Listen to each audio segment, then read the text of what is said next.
Throughout this 3-day Cloud Summit, we hope we would be able to help you address your questions. So let's start our cloud journey with a panel discussion. At this point, allow me to introduce my co-pilot, Tom Pascual, our VP for Technology in Product Support Group. Good morning, Tom. Thank you for sharing this crucial role with me of moderating today's panel discussion.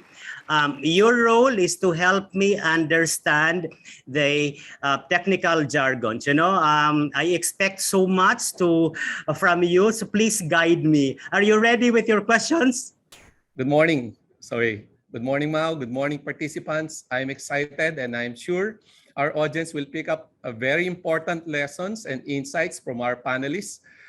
Please feel free to use our chat window or the Q&A panel for your questions. We have also received several questions from our attendees during the registration, and we will read them as we move along with our discussion. Perfect. So since we have received a number of questions from the audience, I don't need to ask our panelists. From Alibaba Cloud, we have Allen Go, Country Manager, Alibaba Cloud Philippines. Hello, everyone. Good morning. Good morning, sir. From Google Cloud, we have Sir Ferdy Sapotel, Google Cloud Lead for Philippines. Good morning, everyone.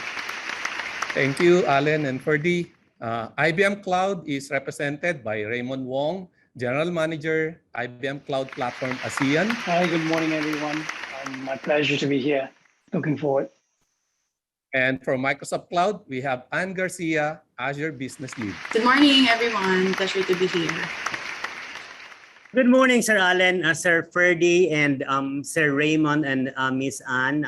Thank you so much for accepting our invitation. So let me start with this question. Why cloud, and how should companies move to the cloud?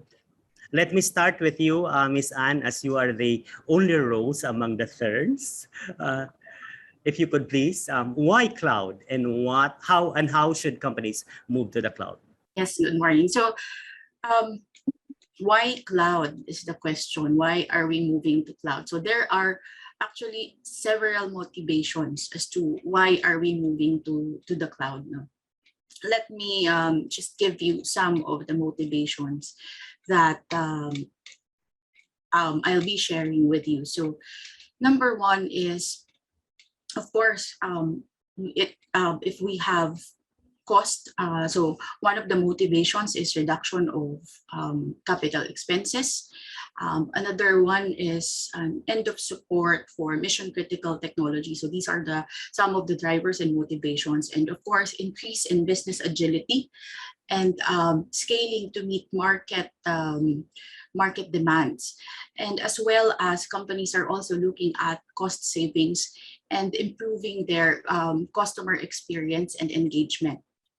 So these are the several motivations as to why we should move to the cloud. All right. Thank you. Sir Raymond, your thoughts, please. Well, thanks. I think there's really three reasons why companies should move to cloud. One of them is really like what Ms. Anne has mentioned, cost, and how do you identify those workloads. Are really looking at workloads that probably leverage a shared economy, a shared infrastructure. They could do that, fluctuating workloads and so on. Secondly, is to be able to leverage innovations that others have created on the cloud, right? Like cloud services from different vendors, regardless of which cloud they go to. There are many third-party services that run on them. So leveraging innovation. And last of all is speed, right? If you need to get something up and running really quick, I think that's a good reason to go to cloud. So I keep it to 3 points why enterprises, customers, companies should move to cloud. All right. Thank you, Sir Raymond. Sir Ferdy, aside from the cost reduction, agility, scale, enhance customer experiences, innovate, and speed, what other drivers I guess it was also mentioned by Jimmy a while ago with regards to the how organizations are pivoting in this pandemic and they're becoming more digital. The current platforms that most organizations have, on-premise platforms, are not really built for that. So because you have to build applications better and faster, you have to make sure that there's more data in terms of the applications you're building. If you're a retail company, if you would like to drive e-commerce, if you're a telco, or if you're a manufacturing company. So all of these things are actually built at the scale, and you don't have to really look very far. If you look at organizations like digital natives and how fast and the agility that they bring into delivering services and applications and platforms to the market, that's the vision of most of this and most of the enterprise organizations right now. And the only platform that can deliver that is really cloud platforms, pre-built cloud platforms. You don't have to come out with a long list of data science people if you want to go to machine learning and AI. You don't have to have a long list of developers if you would like to start moving into containers, Dockers, etc. So I think these are the things that the differentiations that cloud brings in for most organizations that aligns to their business objectives now. Interesting. So really, cloud, as mentioned by Sir Jimmy, cloud proved to be this savior for most businesses, especially during this global crisis. Sir Alan, if I may just end the question with you. Yeah, okay. I think, Anh and also Raymond already just like mentioned some keywords such as the cost saving and also some just like the innovation on the cloud, right? But besides the cost saving and also the innovation, I also wanted to share just like a few more keywords. The first keywords is about the always online, right? Because sometimes many companies they already set the target and also set some business target and also some innovation target to their new business scenarios and also the data analytics. So they need to keep their all data just like online always, because they need to analyze this kind of the data, no matter from the consumer about the commodities and also all this kind of the data. So keep the data online is always very important for all the just like the clients and also the industries. So you can see from the cloud service providers, yeah, because all the cloud service provider already just like burden millions of the just like the clients, and not only from the clients, but also even just like some own just like business such as Alibaba. We already just like place most of the Alibaba Group's workload on the cloud. So definitely we cannot just like to make the just like the data and also this kind of the things just like shut down or something, right? So the cloud can share a very good capability that to support all the data online and also keep flowing in the whole process, and also then can support the no matter the data analytics and also the innovation just like drive for their new business innovation and also business just like continuity. This is the first keywords. The second keywords about the security. Sometimes the people also say that if the cloud is security enough, yeah, but I also wanted to share a best practice because it's just like it's very near the Double 11 shopping festival from the Alibaba is coming, right? It's very soon, only just like in the next 2 weeks. So during each just like the Double 11 shopping festival, there will be a lot of just like attacking around the world to the Alibaba Group. Yeah, but since Alibaba Group already placed most of our workload on the cloud, so definitely Alibaba Group also built a very large and also stronger just like security capability on our cloud. That means it's not only one data center or just like a few, just like megabits or just like some gigabytes, that kind of the capabilities, protection capability. That means there will be much stronger security capability there, maybe just like the gigabyte or something like that. So we use this kind of the security capability to protect the whole cloud data center.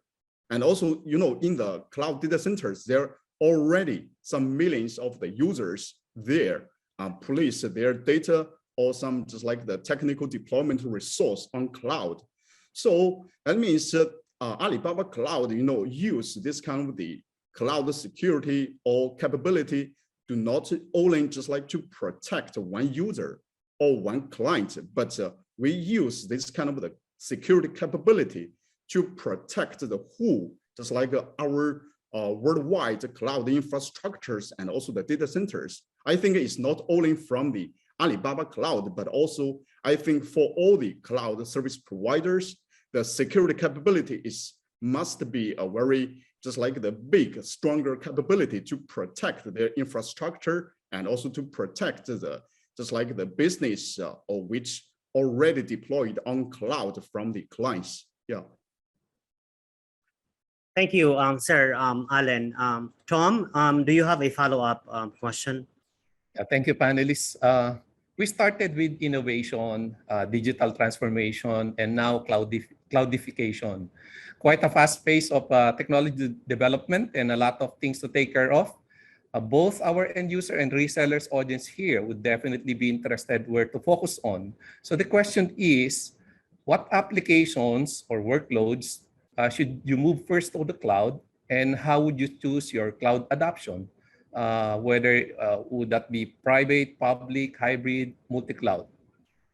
So if you're an organization who's actually, I would say, considering a first workload to move to the cloud, I guess there's a couple of things. Definitely, number one, you won't be going multi-cloud because at the end of the day, you're just starting to manage more or less your first workload.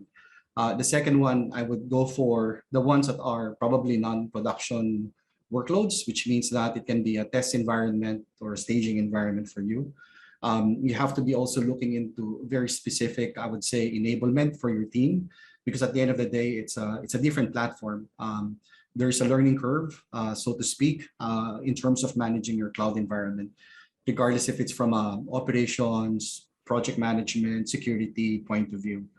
The second one is actually more or less what's going to be the first workload. And again, related to the first workload, what's going to be the driver? My experience is that the first one that really goes is the ones that are dictated by the business. I mean, definitely you would like to go for something that would be just for you to understand how it actually works, but the business will be the one. And it's great to align with the business because you need their full support. I mean, cost savings is great, but really cost savings from, I don't know, from $1,000 to $5,000 to $100. I don't think that's going to be, I would say, if you talk to your CFO, let's say, it's a very relevant conversation. The more relevant conversation would be if you're able to align with the business in terms of either a mobile application, a production environment that they deem fit, that will improve the position of the organization to the market. So I would like to align with that. All right. Thank you. Ms. Ann, your thoughts, please. Okay, on the cloud adoption path pertaining to if it's hybrid or is it public or private cloud. So there's no one type of cloud migration that's right for everyone. So several different cloud computing models and types and services have evolved to meet the rapidly changing technology needs of the organizations. And there are 3 different ways to deploy cloud services on a public, private, and hybrid cloud. So which deployment method depends on your business needs. So of course, a hybrid cloud platform gives an organization many advantages, such as greater flexibility, more deployment options, security, compliance, and getting more value of their existing infrastructure. So hybrid cloud computing gives business the ability to seamlessly scale up their for example, their on-premises infrastructure to the public cloud to handle any overflow. So without giving third-party data centers access to the entirety of their data, organizations gain the flexibility and innovation the public cloud provides by running certain workloads in the cloud while keeping highly sensitive data in their own data center to meet their clients' needs or regulatory requirements. Yeah, totally All agree. right. Yeah, thank you. Let me ask Sir Raymond, let me ask you this question. Earlier, Sir Ferdy talked about learning curve. So yes, and Miss Anne highlighted that there's no single formula for cloud adoption. What may be successful for a specific organization or industry doesn't necessarily mean that you can follow suit. Okay, so Raymond, I have this question. What could be some of the possible mistakes in cloud adoption, and how do you avoid them? I think it's I'll speak from what we see some of our clients did. I think one of the biggest mistakes we realize, and many clients are trying to reverse those, a blind lift and shift to the cloud, thinking that just by moving a full workload that's in production, where traffic is stable, moving to the cloud, thinking that it's going to save them costs. Chances are it's probably not going to save them costs if you factor in every other element. So that was probably one of the most common one. Secondly, clients that are probably not equipped enough in terms of the skill sets and took on too much about adopting cloud native services. I think skills is something that actually over time is now surfaced as one of the biggest challenges moving into cloud. It's not just about the availability of the skill, right? It's about the skill, SCALE, of the skills, whether do they have sufficient to factor in continuous development, continuous operations, running applications on the cloud. So those are the things that we do see clients. I think they plan for projects that say 6 months, it goes 1 year and so, mainly because of attrition, difficulty to hire. Then we've got clients that move to cloud without looking at what their workload, they just lift and shift because the CIO has a KPIs that say, I need to move to the cloud, and realize that the cost escalates after a while because they're not actually fluctuating workloads as well. So those are two of the, I would say, common challenges that I've seen clients, and some of them are trying to reverse, some are still struggling their way through. But there are ways that the customers can look at to better manage that, whether from operational, from development, is about leveraging what's already there, and also looking at their workloads properly before making that decision. Yeah, that's my point. Thank you. Tom, I believe you have a question unique to Alibaba. Yeah, I would like to ask this question. A lot of questions actually on the cloud pertaining to security. So, Sir Allen, how safe cloud when it comes to data security? Yeah, mentioned about the data security. I think it's a very it's a very large, just like the talking scope, right? So I think I can share just like a few points. The first point is that there are some international and also just like the industry standard, just like the compliance. Yeah, definitely from the cloud service providers, you need to comply and also adopt this kind of the just like compliance standards, and also from the certificates from the just like in industry required, right? This is very important, such as the GDPR. You must to meet that kind of the GDPR standard, and also just like the demand to protect the user, and also to protect all the just like the business data on the cloud, right? This is the first. The second is also from the cloud infrastructure level, and also from the cloud facility level. The cloud service provider also needed to take a lot of measures, just like to protect the data center, no matter from the facility level, but also from the audit level, and also from the from the just like the data center, especially the environment level, such as the water and also the fire, and also like that. You needed to choose a very high availability and also reliable, just like the data center facilities, to build the cloud data center, and also to build your cloud infrastructure, right? This is the second. The third one is about, you also needed to in order to support your clients and also your users, just like, their requirements for the cloud security, you also need to offer some just like business level security services, such as some anti-DDoS service or web application firewall, just like, because sometimes the cloud infrastructure and the cloud service provider, sometimes they will provide some, the responsibility to protect the data on their cloud data center. But for their business level or application level, the the users and also the clients, they also need just like to take some actions to protect their business and also the application level. Because when you develop or do some researching, you need to just like to have a very good just like protection measures also. So from the I think for all the just like cloud service provider is the same also. Yeah, from the different level, there is also just like a security or data security, just like a responsibility metrics between the cloud service provider and also the users. Yeah. All right. Thank you. Thank you. Thank you, you, Allen. sir. Thank you, Sir Allen. We have one question that relates to security. What type of security parameters does the cloud have in place? Is there an association that certifies, that you are compliant with data privacy sort of, security aspect of information? Sir Allen. Oh, yeah. So such as for some, I just take one example, such as, GDPR is must, right? Yeah, GDPR definitely is a must, just like compliance and also the certificate, right? And also for some just like international level, such as the SOC report, you need just like to offer this kind of the SOC report, right?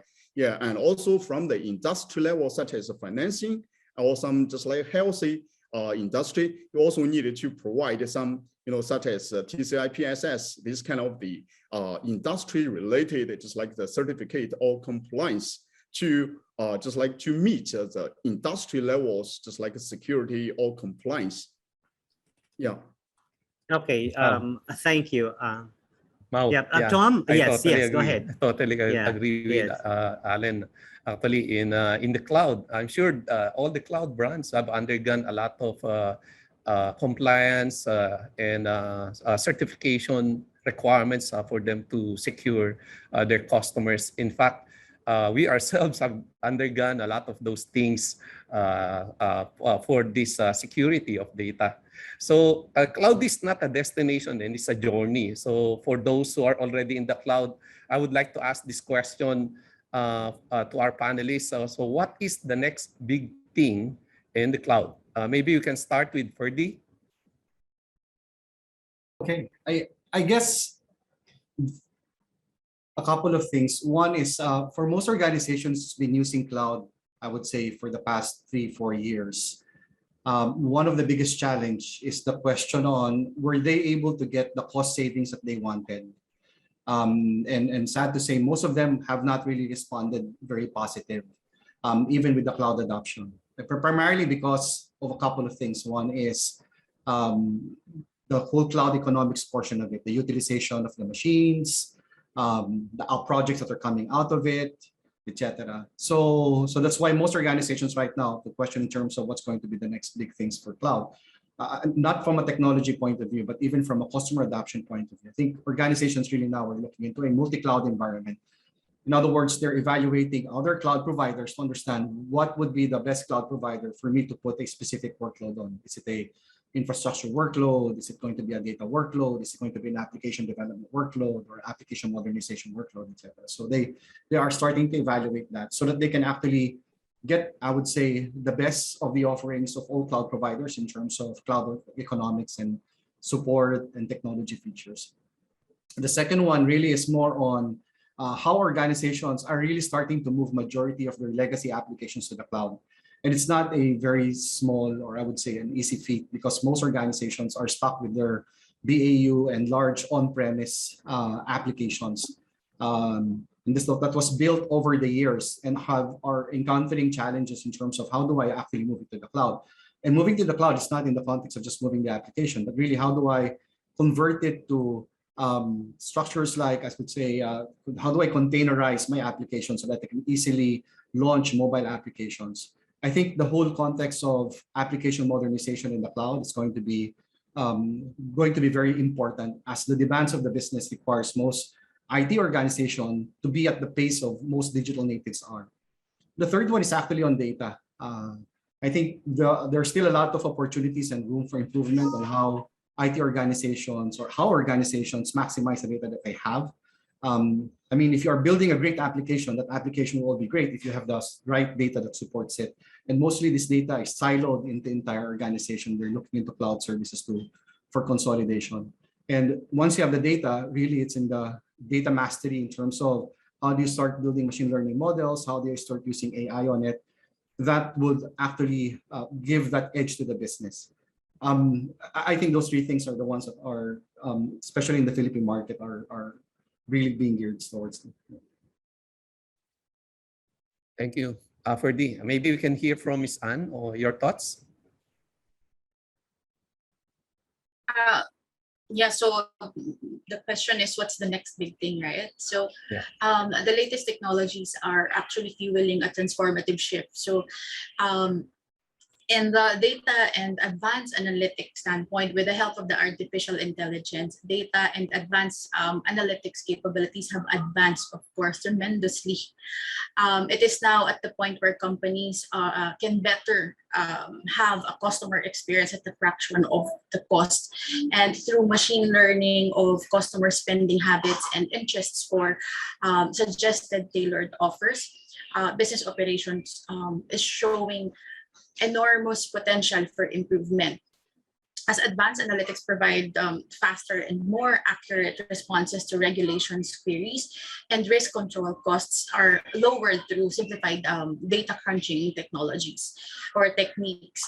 For AI, voice and biometrics, so voice and biometric technology is already impacting the business as well, successfully trailing different solution products to really improve the customer experience and reduce risk and fraud threats.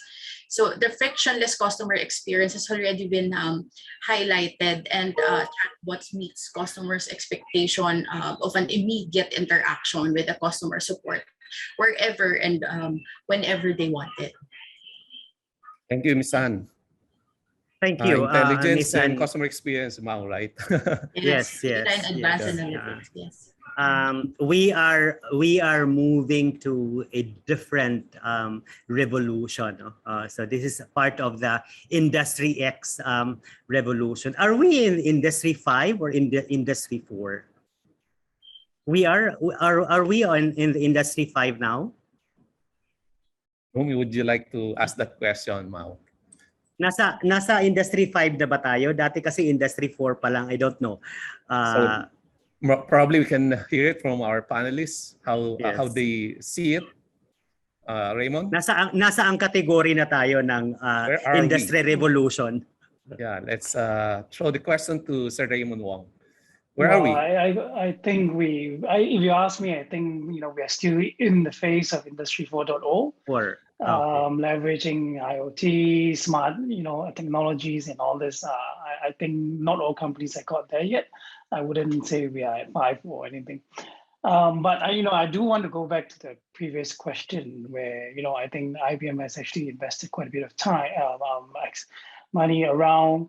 What we think is the next big thing. You heard about hybrid and multi-cloud. We believe in distributed cloud. The subtle difference is how do you deliver managed cloud services to any location that you want. In fact, and then you asked the question, why is that required? It addresses a few things, right? One is about AI and how do you leverage AI where your data is actually residing on-prem for different regulation issues, right? So how do you deliver AI services that is currently cloud native to maybe your own data center or, for the matter of fact, any other infrastructure? Um, the other is around security, right? How do you address security? So I dare say, and I'm pretty sure all my cloud peers here in this panel agree that security is our business, is the cloud business, right? If we don't take care of security, we will be out of business. So I would dare claim that we probably have the best security governing around our infrastructure, our services, than any enterprises out there. And there's, like I say, it's our business. However, like I said, because of regulation, customers do need to put, for whatever reason, the data on-prem. Then again, how do you deliver cloud services to the on-prem? So that's the concept of distributed cloud. It's almost like data centers and infrastructure will become the Wi-Fi hotspots, and cloud services, whether it's from Ali Cloud or Azure or IBM, we have already launched our distributed cloud solution, can be run on any of these hotspots. Right? In fact, I think globally we announced a partnership with Ali Cloud to run some of our services on Ali. We have signed up many different partners in different countries to make sure that we have the landing zones. It's about localizing managed cloud services where we could help reduce latency, networking costs, and so on. So I think distributed cloud is a concept. It's not actually a concept, it's something that's real. Gartner has coined it actually as something as the next big thing, and how we call it Cloud 2.0. How do you move your workloads to anywhere you want, but yet enjoy the cloud native type services? So yeah, I'm sorry, I went back to the last question because I thought I wanted to address that. But yes, to the first question is, yeah, I mean, I believe we are still very much in Industry 4.0. There's much more to be done in Industry 4.0. Thank you, Sir Raymond. Almost all of you guys mentioned hybrid cloud and multi-cloud.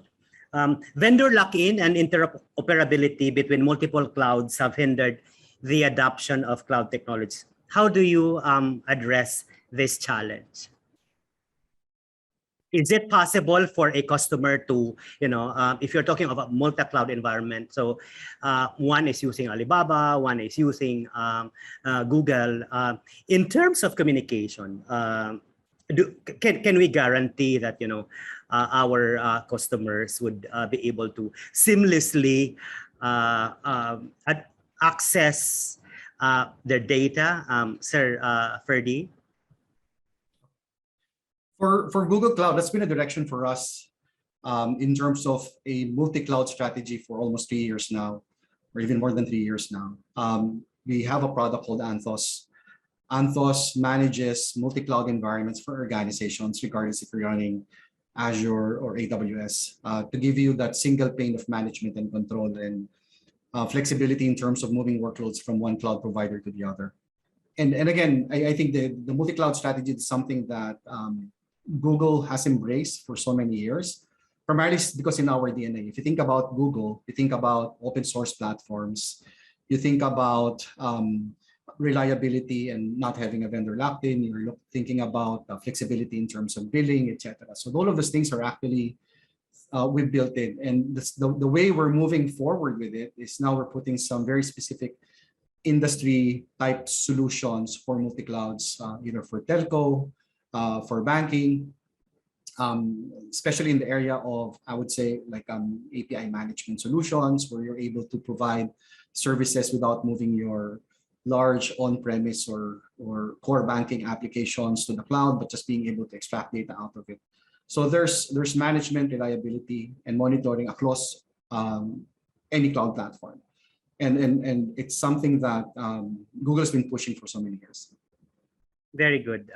Ms. Ann, your thoughts, please. So actually in the vendor lock-in, it's even if your initial expectation for a cloud vendor is or positive, you may find after starting the cloud migration process that your vendor isn't working for you. So vendor lock-in is a common problem for adopters of cloud technology. But it's important to really consider what your cloud goals are and which vendor is most likely to help you achieve them. So you should also look for service level agreements or SLA that contain information on what the vendor will do to help you just in case you want to stop their cloud services. So it's really a must to check on those details to All really right. avoid. Thank you. Sir Allen, if you may just address my last question. Yeah, I think, just Ferdy and also I already mentioned about the multi-cloud strategy, right? So actually from the Alibaba Cloud, I think, we have the same kind of the strategy also. The multi-cloud strategy is very normal. I think for each, just like cloud service provider and also for the, cloud market, the multi-cloud is also has been a big trend also.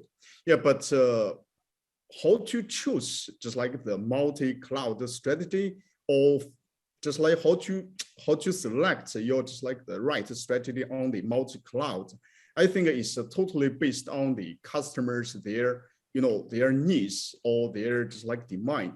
Such as they have the different business scenarios or some demand, and also the different business skills, right? So for some large, just like enterprises, because they have a lot of just like cloud workloads already.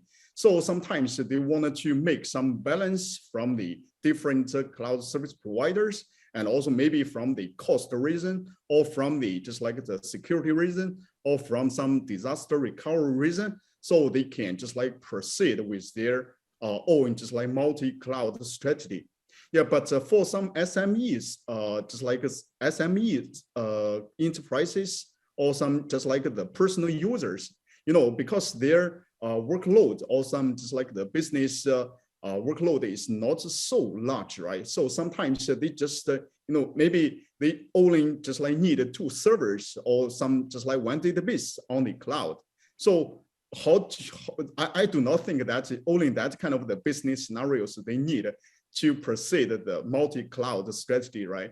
So I think, yeah, for some multi-cloud strategy, yeah, sometimes it's really based on their just like the user or from the enterprises, their own just like the demand or strategy, yeah, and also from what kind of reason I already listed, such as the cost or some balance like that, yeah.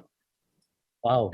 Thank you, Interesting Sir and fully Alan. packed Yes. insight, Mao, Yes, from our yes, panelists. yes. Unfortunately, we are running out of time. I think, Mao, we need to ask our last question before we proceed with the chapter presentations. Can you just give me one more more question? question Sure. before All right. your last question, because Okay, I'd all right. like to address this question submitted in the Q&A panel. What could be a benchmark or matrix in choosing a cloud provider without being biased, guys? Okay, so what could be a benchmark or matrix in choosing a cloud provider? Sir Raymond, allow me to start this question with you. Interesting question. I think the very first lowest hanging fruit is, which is probably the most cost effective, right? That's one of the lowest hanging fruit, although I don't like it, but it is the lowest. But otherwise, I've been asked this question many times, and there's really no straight answers. It's really, what is it that you need at that point in time? For example, you need AI was your primary concern, then you need to look at what's the most available AI technologies, and it could be down to whether do they have a residency in the country that you need it to be, and so on. So that's one area. Data, I think, again, choosing where the services are available is important. And I would say if you are more advanced in your journey and you're looking at long term, I think back to the earlier question about lock-in comes into play, right? Are you going to be locked in? Are you adopting open technologies so that you do not so that you can avoid lock-in in the long term? I think those are what I think key, I wouldn't say benchmark, key elements of consideration when you're moving to cloud. Yeah, so those are just some of my points. Thank you. I have another, two more questions, please, Tom. Okay. All right. Okay. It's okay. Sir Raymond, you mentioned about data residency. Now, let me ask Sir Allen this question. Early this year or last June, you've announced that you are going to put up a data center in the Philippines. What is the advantage of having a local data center? How will this help our local companies? Yeah, okay. So I think our local data center in the Philippines is already not planning because, you know, in the just like past a few weeks, we already launched our cloud service in the Philippines and also in the Southeast Asian market already. So you can see some users, if now you just like log into your Alibaba Cloud account, and then when you place some order from the different regions, you will see our new Manila region in our just like official website. So based on the local data centers, you will see, you know, definitely there will be some unique values and also the advantage, right? Because, you know, with this kind of the local data center, yeah, now the local users, they have some just like better, just like options to adopt the cloud technology and also to adopt this kind of the local cloud services in the Philippines, right? So this is the first point. The second point, you know, as you mentioned, there are some data residency, just like, you know, sometimes such as from the government or from the financial industry, they do not want to place or just like deploy their sensitive data just like out of the country, right? So now with our local data center, they already have just like the better options here in the Philippines market, right? So, and also the third point is that, you know, with the local data center, definitely it can offer some better latency and also redundancy, just like the service to provide some such as the disaster recovery or simply server or some just like a local cloud solutions to the market, right? So I think this, I just gave some brief, just like values about the local data center. But I guess maybe in the further, because we already see the cloud first policies from the Philippine government and also from the industries, right? And also the Philippine market is really become booming in the just like in recent years. So I guess maybe in the next or in the coming years, there will be more and more just like the data centers from the local or from the international cloud service provider to offer this kind of the local cloud services in the Philippine market. All right. Can I thank you. supplement Yes, that go ahead. question? Go ahead. Yeah. Go ahead. So I think this. I just want to supplement back to the point of a distributed cloud about, you know, data residency and having. I think that's why IBM launched IBM Cloud Satellite. So, for example, IBM Cloud Services, data services now could be made available in Philippines through a local data center or even through AliCloud or AWS and so on through the satellite solution that we launched. So I think from our perspective, that's how you speed up deploying managed cloud services into different countries to take care of residency issues versus having to actually build a data center because that takes time. Even the largest of cloud still couldn't reach all 6 countries, for example, in ASEAN. So how do you do that in a faster way? And I think that's how we think the distributed cloud technology will come into play, and we have invested in OpenShift, in Red Hat, and launched Cloud Satellite. Just wanted to supplement that. All right. Thank you so much, sir, for your inputs. Tom, go ahead.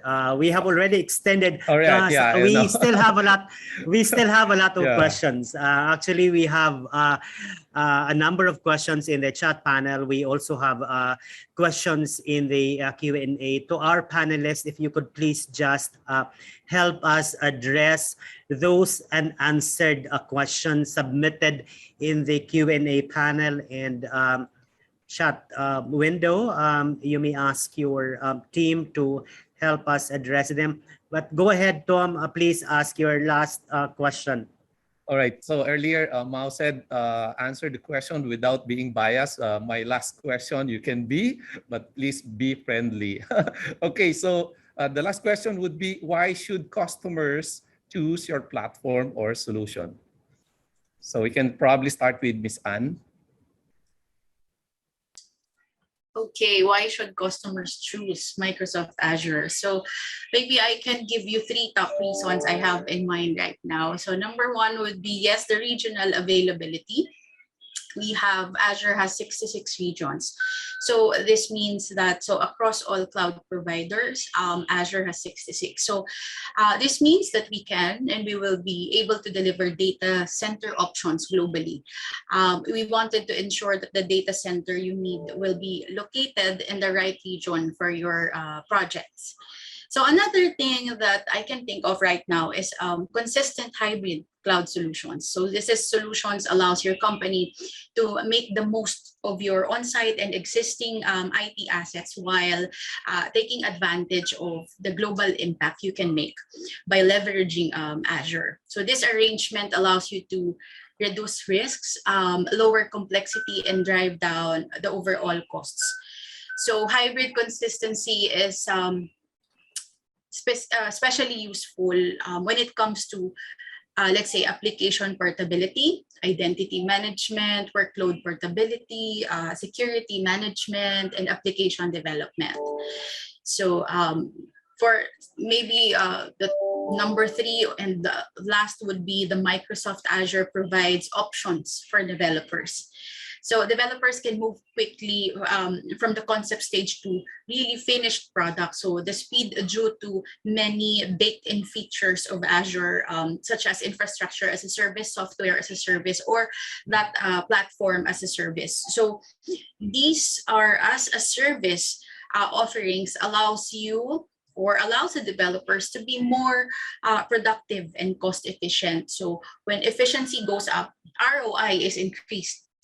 It increased as well, right? So, but that's not all. So Azure also supports developers with even more. So we have 100, 200 plus services, application delivery, agile development practices, management experiences, and use of any development tools.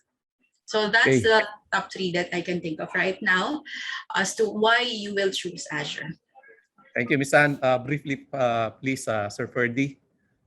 Yep. I guess it goes back to in terms of what you would like to do. I mean, most cloud providers are built differently, and our DNA is also different. If you think about Google Cloud, it's not like we thought about building a cloud platform 5 years ago. But we've been a cloud company ever since. You don't organize the world's information and make it universally accessible and useful if you're not a cloud company. Something that we've been doing since the 1990s. So when we started doing that, if you think about infrastructure, we're actually the cloud provider has the largest fiber connection in the world. I mean, we own this network, and it's not because we were looking into in the future and say let's start selling cloud, but you want to make sure that when you start watching YouTube, you don't get that circle for your video to load. When you start doing your search, you have the right intuitiveness to make sure that you already know what you're looking for. If you're using Waze, you want to make sure that you have the right information in terms of the traffic and the recommendation. So all of this infrastructure were built. We also have a software-defined network, which means that from a cloud economics point of view, you actually use what you own. You actually pay for only what you use. These are not locked up virtual machines, but these are, if you want more compute, you get more compute and less storage if that's what you want. So there's scalability in terms of and flexibility in terms of how you would like to structure infrastructure. Probably the last one is more on machine learning and AI. I mean, if you look at the evolution of search and YouTube and all of the other cloud products, we've actually built in a lot of AI components over into it that we're now offering to enterprise customers. So you type 2 words, we already know what you're looking for. If you're looking for a restaurant, we also know where you are so that we can make the right recommendation. If you're watching YouTube, the first video comes out and then the second video is based on what you normally prefer. These are all built AI applications from Google that are now being offered to our enterprise customers. Thank you, Ferdy. Sir Raymond? I'll probably keep the 3 points, right? So one, you heard me speak about it earlier, was about open, right? So IBM made a $34 billion investment in Red Hat. And that was its main driver, was to make our company as open as we can be in terms of technology. Even dates back to the days where IBM is the largest contributor to Java, right? So we've always stayed true to openness because we wanted to give the choice and reduce lock-in for enterprises. And beyond that, you look at the IBM software technology and so on, we have kind of used the word cloudify it onto open source so that it can be deployed to any cloud of the customer's choice that makes sense, right? For the customers, not for us. So I think that's one. The secondly is secure. I'll dive deep into, I mean, besides the usual certification, which I think I'll go a little bit more to mention about, you know, BYOK, bring your own keys, as common, but we also allow keep your own keys, meaning technically, IBM have no access to the customer data, right? They not only bring their own keys, they keep the credentials to those keys as well. So IBM do not, technically, is not able to actually look at the customer data, right? And third is enterprise. So, you know, it's really, you know, IBM in the enterprise space for a long time. We understand our clients. Our clients use many of our technologies across the board, whether it's server hardware or software, which last count was about 5,000 part numbers and so on, right? So we understand our clients' needs. Many of these clients, the top, 500, Forbes 500 are all IBM clients using our technology. We want to help those customers move to the cloud where it makes sense, and not only just to IBM cloud, but really to any infrastructure or any cloud out there that could help manage the cost, security, all the things we spoke about earlier in this panel. So that's really the three reasons, right? Being open, secure, and being enterprise scale. Thank you, Sir Raymond. And lastly, Sir Allen. Yes. I don't want to say, I think from each cloud service provider, there is some, the unique values and also some just like the unique advantage. But to mention about the Alibaba Cloud, I just wanted to give a few points. The first point is that, Alibaba Cloud, we have built the largest cloud facility and also the infrastructures in the Asian market, such as, from the Philippine market, Hong Kong, Indonesia, Singapore, and Malaysia, India, Japan, and we all had our local cloud infrastructures and also local facilities.